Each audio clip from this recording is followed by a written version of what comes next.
Hello, Scrap fans.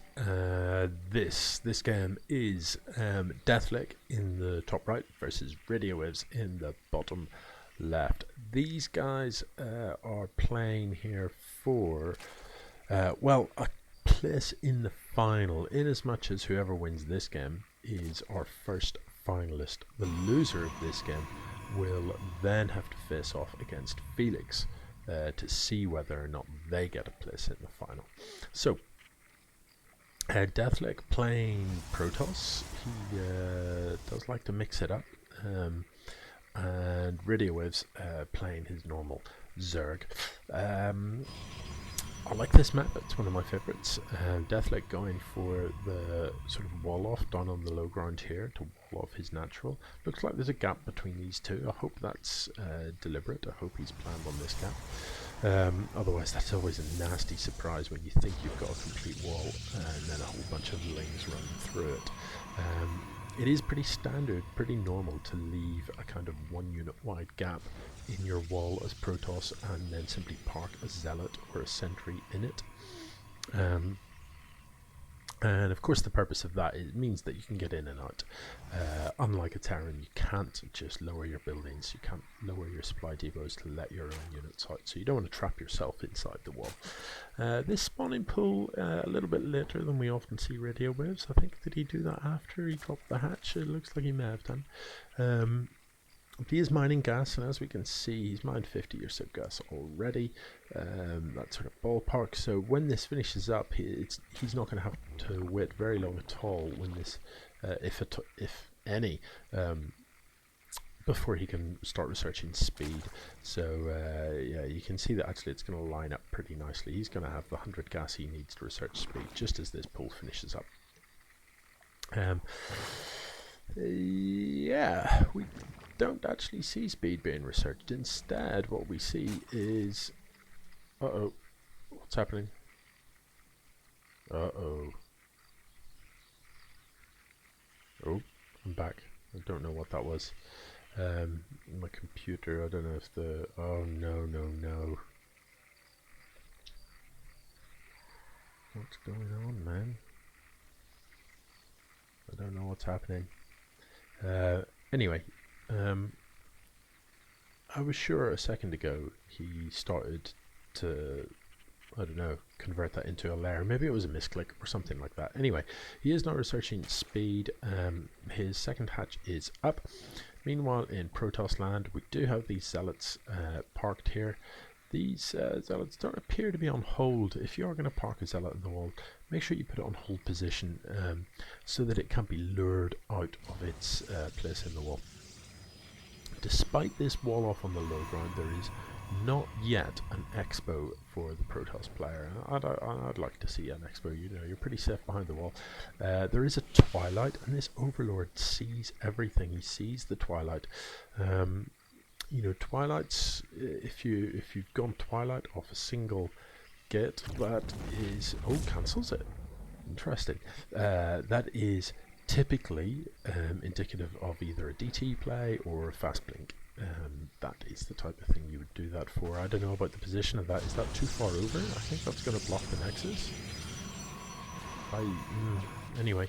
This Stalker is going to see the Overlord off, and in fact he's going to lose the Overlord. Overlord outstayed his welcome, and the Stalker is going to kill it before this Overlord can get any more scouting done.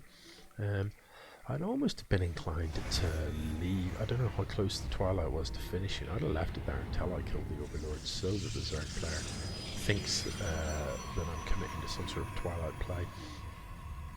Whether that's you know, DTs or what everybody assumes. It isn't always DTs, but it frequently is, forcing the, you know, Zerg perhaps to build some detection. But the Overlord saw the cancel, so oh, this Stalker's in trouble actually. There's enough links here to see this off, so he needs to run home, or the Zealots need to come out and help.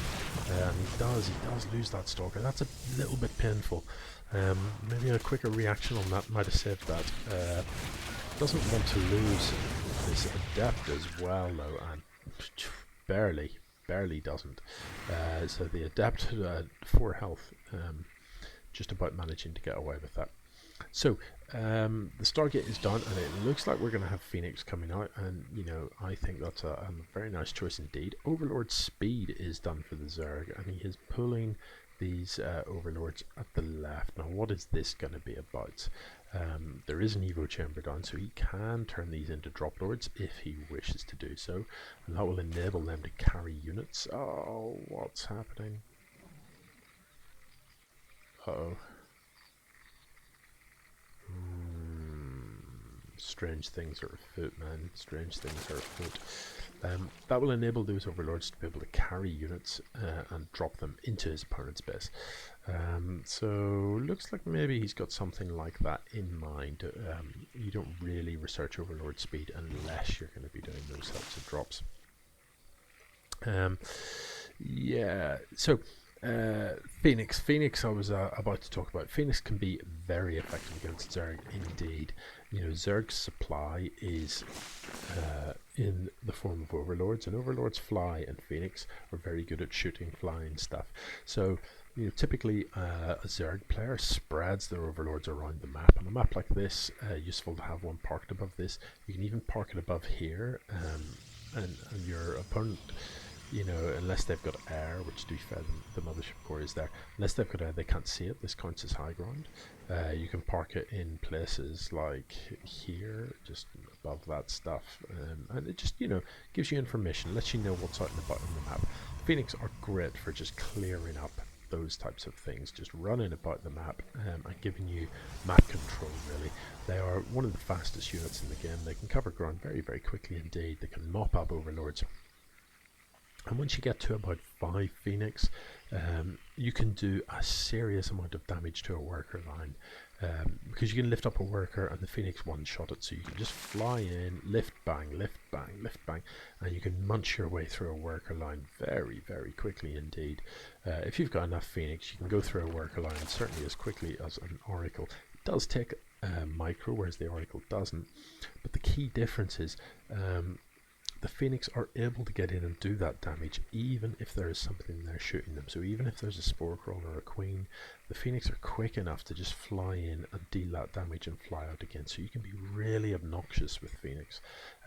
Given how these Overlords are parked here, not, you know, thankfully he does have Overlord speed, he will be able to run from the Phoenix. They are much faster than an Overlord even with speed, but the speed will enable him to get to the cover of these 2 Queens. And you know, 4 Phoenix is not enough to take on 2 Queens. You could certainly take on 1 Queen. You could lift a Queen, and the 3 Phoenix will shoot that and do it in.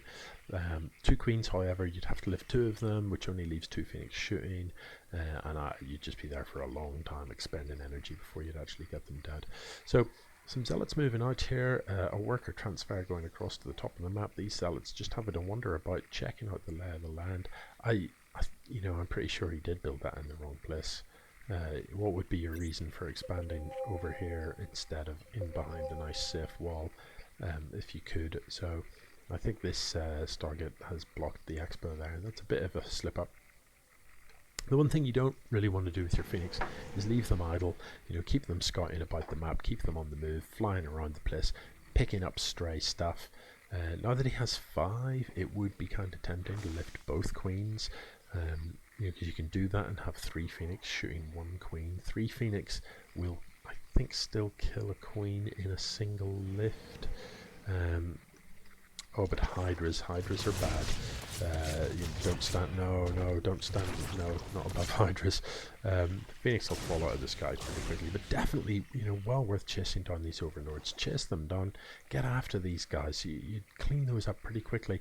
So, you know, you want to skirt around your opponent's base with your Phoenix. Oh man, these freeze ups, I don't really know why that's happening.